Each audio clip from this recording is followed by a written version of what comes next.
Film की शुरुआत में हम एक लड़की बेटी को देखते हैं, जिस कहानी की मेन कैरेक्टर है, जिसे एक घर में लाया जाता है, जहां उसकी मुलाकात एक कपल से हुई जो उसकी सौतेली मॉम डैड बनने वाली थी, क्योंकि वो बेटी को आज गोद लेने वाले थे, इसीलिए उसे यहाँ लाया गया। यह बेटी के चेहरे को देखने से लग रहा था कि वो बदली हुई है, क्योंकि वो बहुत ज्यादा मुस्कुरा रही थी और उसकी इस मुस्कुराहट के पीछे जरूर कुछ छुपा हुआ था। उसके सौतेले मॉम डैड भी बेटी को देखकर काफी खुश हो जाते हैं। यहाँ वो अपने इस नए घर में अपने डॉग के साथ आई थी। रात को उसकी मॉम डैड खाना खाने के लिए उसे टेबल पर बुलाते हैं। कहने लगे कि आज से हम तुम्हारी पढ़ाई लिखाई, तुम्हारे रहन सहन का अच्छे से ख्याल रखेंगे। जो सुनकर बेटी उनकी तारीफ करती है। कहने लगी कि मैं आप लोगों के पास आकर बहुत खुश हूँ। जो सुनकर उसकी मॉम डैड भी खुश हो गई। अब जब ये लोग खाना शुरू करने लगी तो बेटी कहती है कि खाना खाने से पहले हमें दुआ मांग लेनी चाहिए। जो सुनकर उसकी मॉम डैड काफी मुतासिर हुई। ये सोचते हैं कि बेटी काफी अच्छी और नेक लड़की है। वो यहाँ ज्यादा ही और जैसे कोई छोटी बच्ची हो और मासूम बनने की कोशिश कर रही थी, पर वो इतनी भी मासूम नहीं थी। फिर बेटी को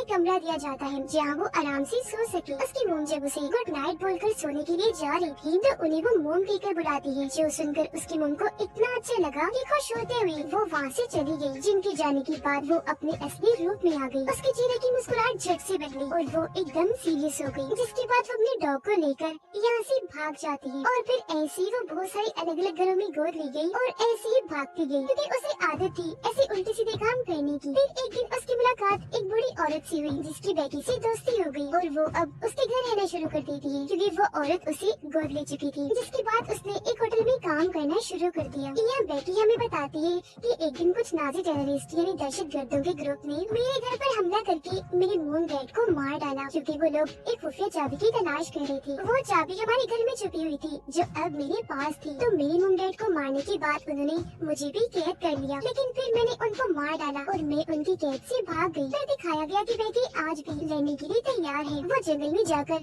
जबरदस्त ट्रेनिंग करती है, जिससे वो काफी अच्छी तरह लड़ना सीख गई। अब जिस औरत के साथ वो रहती थी उसका घर जंगल के पास ही था, इसलिए बेटी ने वहाँ ट्रैप से भी जाल भी सेटअप किए हुए थे ताकि कोई भी यहाँ ना आ सके। अब बेटी उस बुरी औरत के साथ आने के लिए बैठी होती है जिसने उसे गोद लिया हुआ था, पर वो बेटी से प्यार नहीं करती थी। उसे भी समझ नहीं आती कि आखिर इस औरत ने मुझे यहाँ क्यों रखा हुआ है, जबकि ये मुझे अपने बेटे की तरह नहीं समझती। यहाँ तक कि दोनों एक दूसरे को जानते तक नहीं। इसलिए बेटी उससे पूछ लेती है कि आपने आज तक मेरा नाम क्यों नहीं पूछा। इस पर वो औरत बताती है कि बात ये है कि मैं अब बुरी हो गई हूँ, तो अब मेरा ख्याल रखने वाला कोई नहीं था, इसीलिए मैंने तुम्हें गोद लिया ताकि तुम मेरा ख्याल रख सको। बस इससे ज्यादा और मुझे तुमसे कोई उम्मीद नहीं है, और न ही मुझे इस बात से फर्क पड़ता है कि तुम कौन हो, कहाँ से आई हो। तुम्हें साथ रखना बस मेरी मजबूरी है। अब बेटी उस होटल में चली जाती है जहाँ वो वेट्रेस की जॉब कर रही थी, क्योंकि इन्हीं कमाए हुए पैसों से वो उस औरत और अपने डॉग का ख्याल रखती थी। वो आज जब अपना काम कर रही थी तो एक आदमी उसे स्वीटहार्ट कहकर बुलाता है, जो अक्सर हम किसी को प्यार से कह देती है। जो सुनकर बेटी को अजीब लगा, इसलिए वो फौरन आदमी को कहती है, एक्सक्यूज मी, तमीज से बात करो, मेरा नाम बेटी है तो मुझे इसी नाम से बुलाओ। अब ये सुनकर आदमी को भी अपनी बेइज्जती लगी, इसलिए वो बेटी को भी पूरा भला बोलने लगा। अब उसे तो इतना गुस्सा आ गया कि वो सोचती है काश कि मैं प्लेट लेकर इस आदमी का गला काट दूं, पर वो ऐसा नहीं कर सकती थी, तो अपने गुस्से पर कंट्रोल करके यहाँ से चली जाती है। घर आकर रात के वक्त उस औरत के साथ गेम खेलने लगती है और उससे पूछती है कि आखिर आप इतनी अकेली कैसे रह गई। तो वो औरत बताती है कि मेरे 4 भाई थे, जिनमें से 3 की मौत हो गई, पर जो एक भाई जिंदा है वो मुझे पूछता तक नहीं। जब मैं 9 साल की थी तो मेरी मॉम की मौत हो गई। फिर जैसे मैं 15 साल की हुई तो मैंने अपना घर छोड़ दिया, क्योंकि मेरे घर में बहुत लड़ाई झगड़े रहते थे, तो मैं ऐसे माहौल में नहीं रह सकती थी। वो ये बातें कर ही रही थी कि तभी रेडियो पर खबर आती है कि उनके शहर में एक टेररिस्ट ग्रुप घुस आया है, तो जरा अलर्ट रही, कुछ भी गड़बड़ लगे फौरन बताएं, क्योंकि वो टेररिस्ट ग्रुप गवर्नमेंट के खिलाफ साजिश करके ये तबाही मचाने आया है। अगले दिन हम एक गाड़ी में 3 लड़कों को देखते हैं, जिनकी गाड़ी पर नाजी का झंडा लगा हुआ था। वो तीनों उस होटल में आकर रुकते हैं जहाँ बेटी काम किया करती थी। ये तीनों काफी बुरे थे, जो बेटी को ऑर्डर देकर उसके साथ मजाक करने लगते हैं, जैसे उसका मजाक बना रहे हों। फिर उन्होंने बेटी की मॉम डैड के बारे में उल्टी सीधी बातें की, जो करके वो हंसने लगी। अब यहाँ भी उसे गुस्सा तो आ रहा था, पर वो खुद पर कंट्रोल रखती है। ऑर्डर देने के बाद जब वो टेबल पर बैठी थी तो बेटी उनकी बातें सुनने लगती है, जो डेरियल नाम के एक आदमी के बारे में बात कर रही थी, जिसने किसी खास मकसद के लिए इन तीनों को यहाँ बुलाया है, क्योंकि वो इन तीनों से अपना कोई काम लेना चाहता था। अब उनमें से जो सबसे बुरा था वो काफी बदतमीजी से कहता है, कितनी देर हो गई है, जल्दी से ले आओ कॉफी। अब बेटी का गुस्सा तो इन पर पहले से ही था, ऊपर से उसे इसका बोलने का अंदाज पसंद नहीं आया, इसीलिए वो दोनों को कॉफी देने के बाद जानबूझकर कॉफी उस पर गिरा देती है, जिस बात से वो भड़क गया और बेकी को उल्टा सीधा बोलने लगता है। तब यहाँ उसे बुरा नहीं लगता, बल्कि वो ये कह देती है, ओह सॉरी सर, गलती हो गई, जानबूझ के नहीं किया मैंने। जो कहने के बाद वो यहाँ से चली गई और उसके मुँह पर हम एक अजीब सी मुस्कुराहट को नोटिस कर लेती है। अब वो बुरा इंसान जानता था कि बेकी ने ये जानबूझ के किया ताकि हमसे बदला ले सके। हमने उसकी इतनी बेइज्जती जो की थी, इसलिए वो होटल के बाहर रुककर उसकी छुट्टी का इंतजार करने लगी ताकि उसे सबक सिखा सके। अब जब बेकी को छुट्टी हुई तो वो अपनी साइकिल लेकर घर जाने लगती है और वो तीनों जब उसे जाता हुआ देखती है तो उसका पीछे करने लगी। अब रात के वक्त बेकी हाथ में नाजी की चाबी लेकर उसको देखने लगती है। जब सोने की तैयारी कर रही थी तो अचानक घर में कांच टूटने की आवाज आती है। ऐसा लग रहा था जैसे कोई खिड़की तोड़कर अंदर घुस आया हो। आवाज सुनकर वो नीचे चेक करने आई, पर वहाँ तो कोई भी नहीं था। लेकिन इतनी ही देर में पीछे से वो बुरा आदमी आकर उसे दबोच लेता है, जोर से उसका मुंह पकड़ लेता है। अपने बचाव में बेकी पीछे की तरफ अपना सर मारती है जो उस आदमी की नाक पर लगा, जिससे उसका खून बहने लगता है। फिर दूसरा लड़का उस पर गन तान के कहता है कि शांत खड़ी रहो, कोई होशियारी करने की जरूरत नहीं है। ये देखकर बेकी का डॉग उस पर हमला करने के लिए आगे आया, लेकिन वो उसे बेसबॉल बैट से मार मार कर बेहोश कर देता है। जिसके बाद वो बेकी पर गन तान कर उसे परेशान करने लगती है, कहती है कि आज अपना बदला लेकर ही जाएंगे। पर तभी पीछे से वो बुरी औरत गन लेकर आ गई, जो उन पर तानकर कहती है कि अपनी गन नीचे रखो और मेरा घर छोड़ो, दफा हो जाओ यहाँ से। ये सुनकर वो लड़का गन नीचे रख देता है, लेकिन जो सबसे बुरा आदमी था उसे बहुत गुस्सा था, इसीलिए वो गन उठाकर बुरी औरत को शूट करके जान से मार डालता है। ये देखकर बेकी काफी घबरा गई, जोर से चिल्लाने लगती है और उन लोगों पर हमला करने के लिए फौरन उठी, लेकिन वो बुरा आदमी उसे थप्पड़ मारकर साइड में धक्का देता है। बेकी एक जगह पर टकराई और नीचे गिरकर बेहोश हो जाती है। अगली सुबह जब उसकी आँख खुली तो वो बुरी औरत को मरा हुआ देखकर काफी दुखी हो जाती है, क्योंकि वो एक अच्छी औरत थी जिसने इतने अरसे से बेकी को अपने घर में रखा हुआ था। यहाँ बेकी को अपने डैड का ख्याल आया कि वो भी मेरा ऐसे ख्याल रखती थी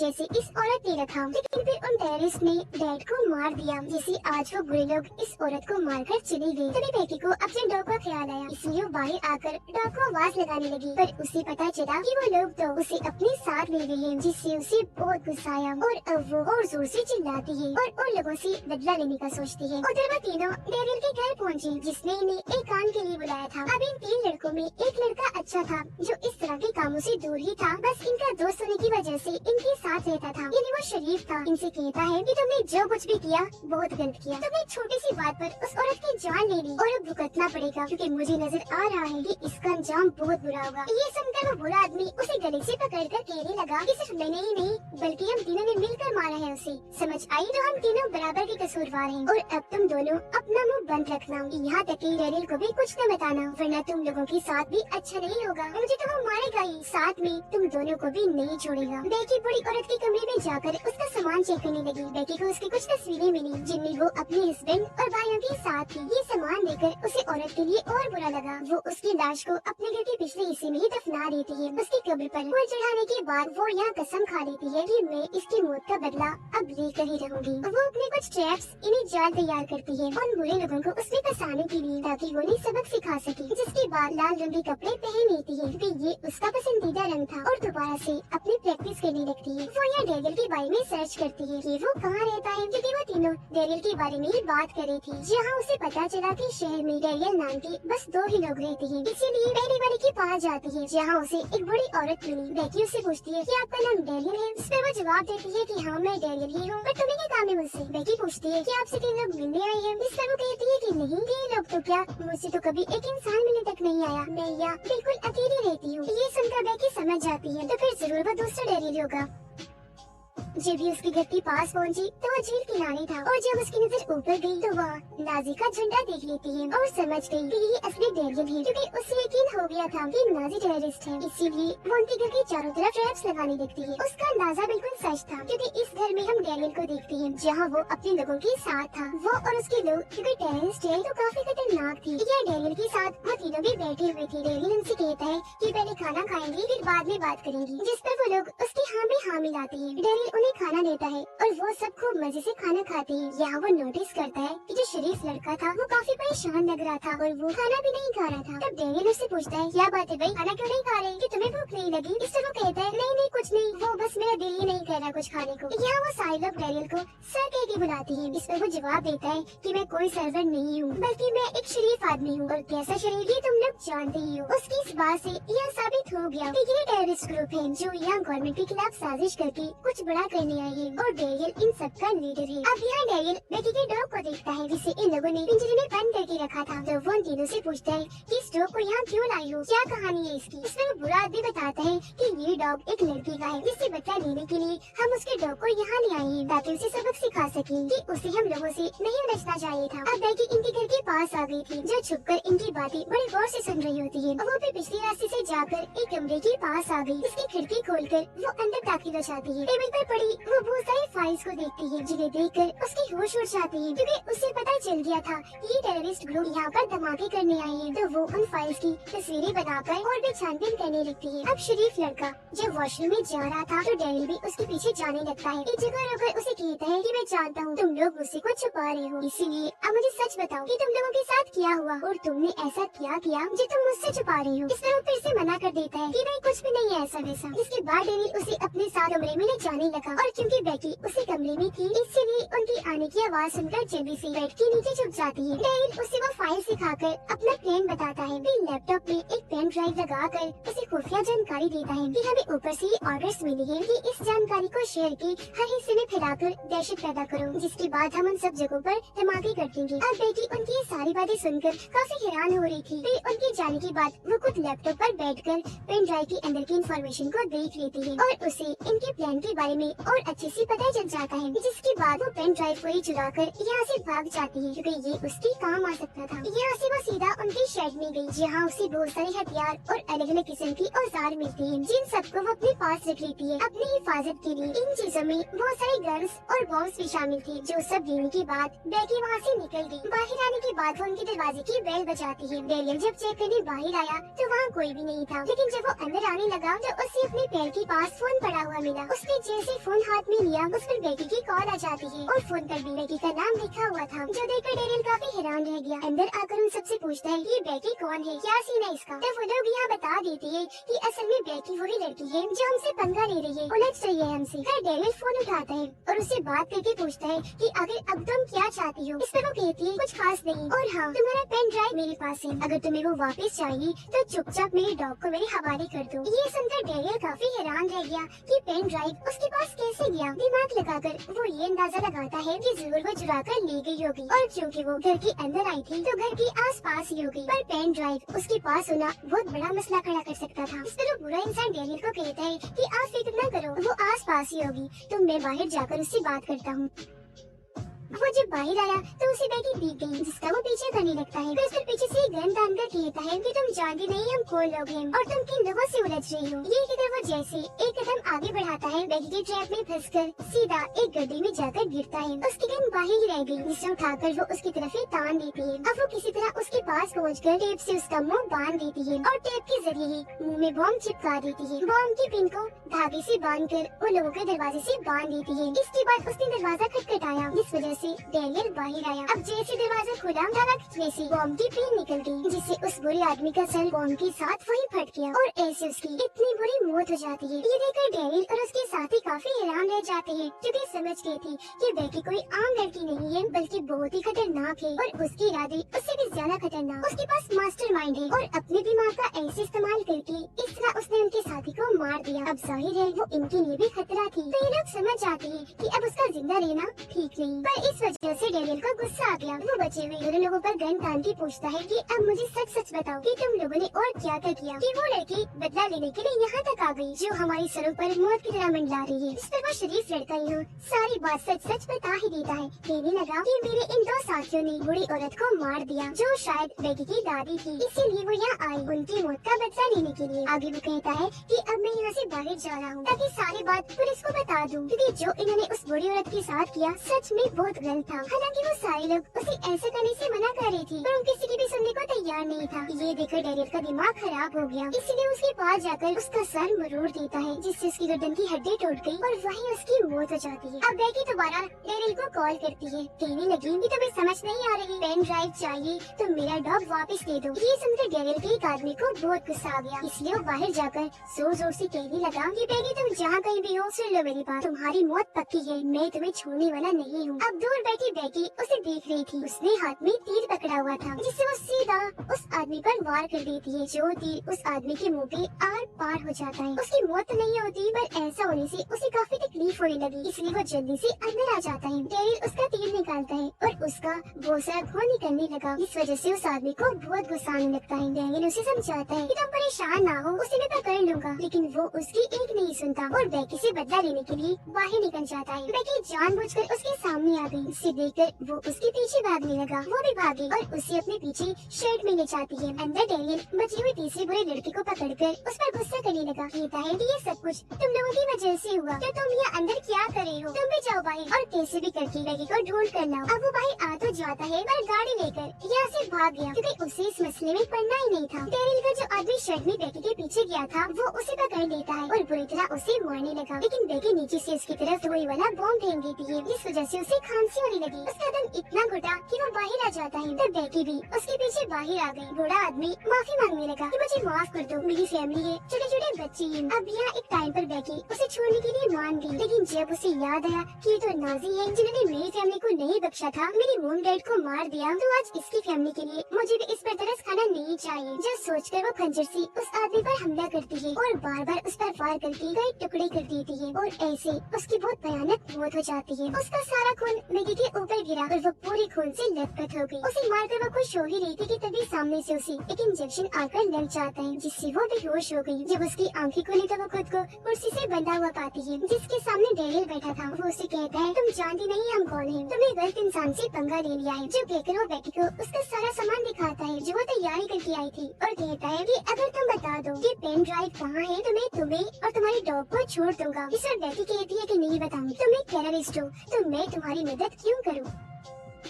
इतनी ही देर में यह डैरियल नाम की वही बुरी औरत आ जाती है, जिसके घर में बेकी सबसे पहले गई थी। उसे देख उसे काफी हैरानी हुई, क्योंकि बेकी को लगा था कि वो एक शरीफ औरत होगी, पर यहाँ वो भी इनके साथ मिली हुई है। यहाँ वो बुरी औरत बेकी को बताती है कि असल में ये डैरियल मेरा बेटा है, इसलिए मैंने इसका नाम अपने नाम पर रखा। हम दोनों माँ बेटे का एक ही नाम है, डैरियल। जिसके बाद वो बेकी के डॉग को बाहर निकाल कर उसे मारने की धमकी देती है और कहती है कि अगर इसे बचाना चाहती हो तो चुपचाप पेन ड्राइव को हमारे हवाले कर दो। अब अपने डॉग के लिए बेकी उन्हें पेन ड्राइव देने के लिए तैयार हो गई, लेकिन वो ये नहीं जानती थी कि ये बेकी है। उसकी इतनी जल्दी मान जाने के पीछे भी कोई राज छुपा है, लेकिन क्योंकि वो राजी हो गई थी इसलिए दोनों माँ बेटा खुश होने लगी थी। पर हमें यहाँ पता चला कि इस दौरान बेकी ने खुद को रस्सी से आजाद कर लिया है। इस बात का पता चलते ही डैरियल उसके पास आने लगा, पर वो उसे टांग मारकर दूर गिरा देती है। अब जब डैरियल दोबारा उसके पास आने लगा तो बेकी जल्दी से स्प्रे उठाकर उसकी आंखों में कर देती है, जिससे डैरियल को जलन होने लगी। तो वो जल्दी से वॉशरूम में आकर अपनी आंखें धोने लगता है। डैरियल की मोम बाहर बेकी पर गन तानकर उसे जान से मारने की धमकी देती है, पर उससे पहले ही बेकी तो उसे चाकू उसकी तरफ फेंक के मारती है, जो सीधा उसकी माथे पर आकर लग जाता है और वहीं पर उसकी मौत हो गई। इसके बाद बेकी जल्दी से यहाँ से भाग गई। अब जब डैरियल बाहर आया तो अपनी मोम को मरा हुआ देखकर उसे बहुत बुरा लगा। उसे बेकी पर गुस्सा आ जाता है, तो वो जल्दी से बाहर आकर उसके पीछे भागने लगता है और बार बार गन से उसे शूट कर रहा था। पर एक जगह पर आकर बेकी रुक जाती है, क्योंकि वो कुछ सोच रही थी। डैरियल उसे कहता है, बस अब तुम्हारा खेल खत्म, बचकर कहाँ जाओगी, मैं अभी यहीं पर तुझे मार डालूंगा। ये कहकर वो जैसे कदम आगे बढ़ाता है तो उसका पैर एक ट्रैप में फंस गया, जिससे उसे इतनी दर्द हुई कि वो जोर से चिल्लाने लगता है। हड़बड़ी में वो जैसे दूसरा कदम आगे बढ़ाता है तो उसका वो पैर भी ट्रैप में फंस जाता है। इससे वो बेकाबू हो गया और फौरन नीचे गिर जाता है, पर नीचे भी उसका सर एक और ट्रैप में फंस गया और अब यहाँ वो पूरी तरह ट्रैप्स में फंसा हुआ था, जरा भी नहीं हिल सकता था। वो काफी जख्मी हो गया था, मरने ही वाला था कि बेकी से कहता है कि तुम मेरे जैसे इतने बड़े टेररिस्ट को भी नहीं छोड़ सकी, मान गया तुम्हें, और तुमने सारे ट्रैप्स बहुत अच्छे से सेटअप की। जो कहकर उसकी मौत हो गई। जिसके बाद बेकी उसके घर के अंदर जाती है अपने डॉग को छुड़वाने के लिए, और यहाँ डैरियल की मोम जिंदा थी, क्योंकि सर पर वार करने से वो बच गई थी। उसे जिंदा देखकर बेकी अपने डॉग को हुक्म देती है कि जाओ और इस औरत को खा जाओ। डॉग ने ऐसे किया, वो जाकर उस औरत पर झपट पड़ा, जो देखकर बेकी यहाँ अपने डॉग की तारीफ करने लगी। इसके बाद 24 घंटे ऐसे गुजर गए। पुलिस को इस सारे हादसे की जब खबर हुई तो बेकी को पकड़ लेते हैं, उसके बाद उसे एक ऑफिसर के सामने पेश किया जाता है जो उससे सवाल करती है कि तुम अभी 16 साल की हो, लेकिन फिर भी तुमने टेररिस्ट के उस इतने बड़े ग्रुप को मार दिया। कोई शक नहीं कि वो लोग कितने खतरनाक थे, तो तुमने अकेले ये सब कुछ कैसे किया? इस पर बैकी बोली कि मैं इस सब की ट्रेनिंग किया करती थी, वो भी बहुत सख्त किस्म की। उसकी बहादुरी पर ऑफिसर उसके सामने एक ऑफर रखती है कि ये तो हम मान गए तुम बहुत बहादुर हो, बहुत ही खास लड़की हो, तुम्हारी वजह से इस शहर में धमाके होने से बच गई क्योंकि तुमने उस टेररिस्ट ग्रुप को खत्म करके उनकी रातें नाकाम बना दी और हमें सारी जानकारी ला कर दी पेन ड्राइव के जरिए। तो अब क्या तुम CIA में आकर एजेंट बनना चाहोगी? इस पर बैकी हाँ बोल देती है और इस तरह आज से वो एक एजेंट बन गई। इसके बाद हम बूढ़े आदमी के उस साथी को देखते हैं जो गाड़ी लेकर भाग निकला था, जो इस तरह जंगलों में कहीं छुपा हुआ था। वो जब गाड़ी में बैठा था तो उसके पीछे एक गाड़ी आकर रुकती है जिसके अंदर से और कोई नहीं बल्कि बैकी निकलती है जो अब पूरी तरह एजेंट बन गई थी क्योंकि आज वो अपना पूरा हुलिया एजेंट जैसा ही बना कर आई थी। उसे देखकर वो अपनी गन निकालता है ताकि उसे शूट कर सके, पर बैकी के हाथ में तो बॉम्ब गन थी जिसके एक ही बार से उसकी गाड़ी धमाके के साथ फट गई और उसमें आग लग गई, जिसके साथ ही उस आखिरी साथी की भी मौत हो जाती है। ये करने के बाद बैकी कैमरा की तरफ देखती है और अब वो अपनी अगली एडवेंचर के लिए निकल जाती है जहाँ वो बुराई के खिलाफ ऐसे लड़कर जड़ से बुराई का खात्मा करती है और उसके इसी इरादे के साथ ये फिल्म इधर ही खत्म हो जाती है।